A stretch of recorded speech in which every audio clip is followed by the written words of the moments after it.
वंदे मातरम। नमस्कार, जय श्री राम। ईश्वर जब साथ देता है तो आपको पता ही नहीं चलता है, और आप जो चिंताएं करते हैं वो चिंताएं फिर अपने आप समाप्त होने लगती है। दिशा सालियान का केस 16 जुलाई को है, और 16 जुलाई को देश की नहीं दुनिया की निगाहें फिर से मुंबई हाई कोर्ट पर टिकी हुई है। हम इस चिंता में थे, आप भी उस चिंता में थे कि हमारी दो बड़ी मांगे हैं, दो बड़ी इच्छाएं हैं, वे पूरी हो। दो इच्छाओं में से एक इच्छा, और वो भी बहुत बड़ी इच्छा थी, बहुत बड़ी इच्छा थी। बहुत मैं सोचता हूँ कि जब से दिशा सालियान का और सुशांत सिंह के केसेस चल रहे हैं, यद्यपि अभी हम दिशा सालियान के केस की बात कर रहे हैं, जिसको हाई कोर्ट में सतीश सालियान जी अपने बेटी की मौत और उसका रेप, इसको लेकर के और शिकायत करने के लिए मुंबई हाई कोर्ट में नीलेश ओझा जी के माध्यम से पहुँचे कि इस पर सुनवाई हो और आदित्य ठाकरे की गिरफ्तारी हो, उसका नार्को टेस्ट हो, और उसने रेप और मर्डर दोनों अपराधों को अंजाम दिया है, उसको सज़ा मिलनी चाहिए। इसको लेकर के और पिटिशन मार्च में दायर हुई, और इसकी सुनवाई उस दिन थोड़ी हुई। फिर उस पर 30 अप्रैल की तिथि आई। 30 अप्रैल को सारे देश की निगाह, दुनिया की निगाह उस पर थी, लेकिन 30 अप्रैल की सुनवाई के दिन जो बड़े डायरेक्शंस हुए वो अद्भुत थे। सबको बड़ा ही विश्वास हुआ न्यायपालिका के प्रति, और स्वाभाविक ही था। उस दिन कोतवाल जी की बेंच ने फिर से वो जो 500-700 पेज की जो पिटिशन है उसी को एक तरीके से एफआईआर मानते हुए अप्रत्यक्षता और सारी जांच करके और उस पर बिंदुवार अपने स्पष्टीकरण, टिप्पणी, जवाब देने के लिए मुंबई हाई कोर्ट के माध्यम से महाराष्ट्र सरकार को और प्रकारांतर से पुलिस को बोला। नई एसआईटी के भी निर्देश थे, यद्यपि सीधा ये नहीं कहा गया कि नई एसआईटी बनाई है, लेकिन पुरानी एसआईटी ने क्या किया इसको लेकर भी सवाल थे।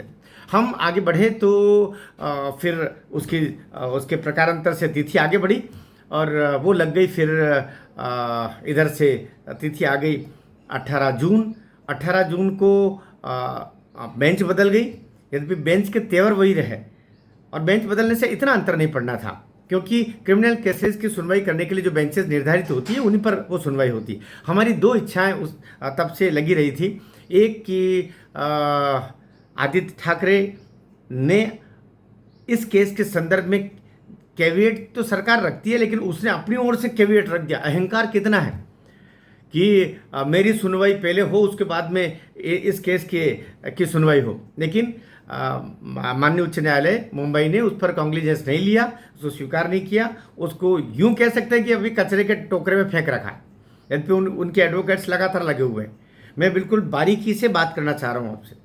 मैं वो कहना चाहता हूँ जो तथ्यात्मक विधि या कानून का जो विश्लेषण है वो आपके सामने आए अब जाकर के।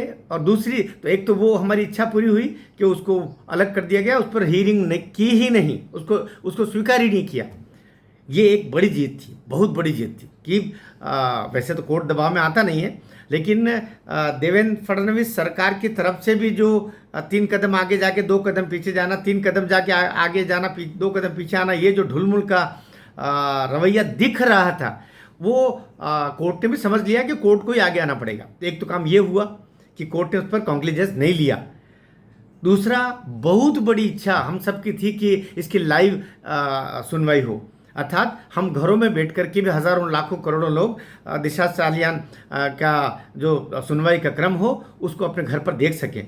अभी तक उसमें दिक्कतें थी, लेकिन भारत के मुख्य न्यायाधीश माननीय गवई जी ने अभी जो एक नई सुविधा आरंभ की मुंबई हाईकोर्ट के लिए, उसमें 5 बेंचेस ऐसी रहेंगी जिनकी सुनवाई लाइव देखी जा सकेगी। उसमें एक ये भी है जो हम जिसके लिए जिस की सुनवाई अभी 16 जुलाई को होगी। तो ये हमारे लिए बहुत ही सुखद पक्ष है। दोनों तरीके से ईश्वर हमारा अब साथ दे रहा है। थोड़ा सा धीरे धीरे आज शाम को एक वीडियो डालूंगा मैं, अभी बहुत जल्दी में वीडियो मैंने बनाया है, जिसमें अब तथ्यात्मक चीज़ें जो क्या आनी हैं और उनकी चुनौतियों को कैसे हम पार करेंगे उस पर वो वीडियो होगा। भारत माता की जय।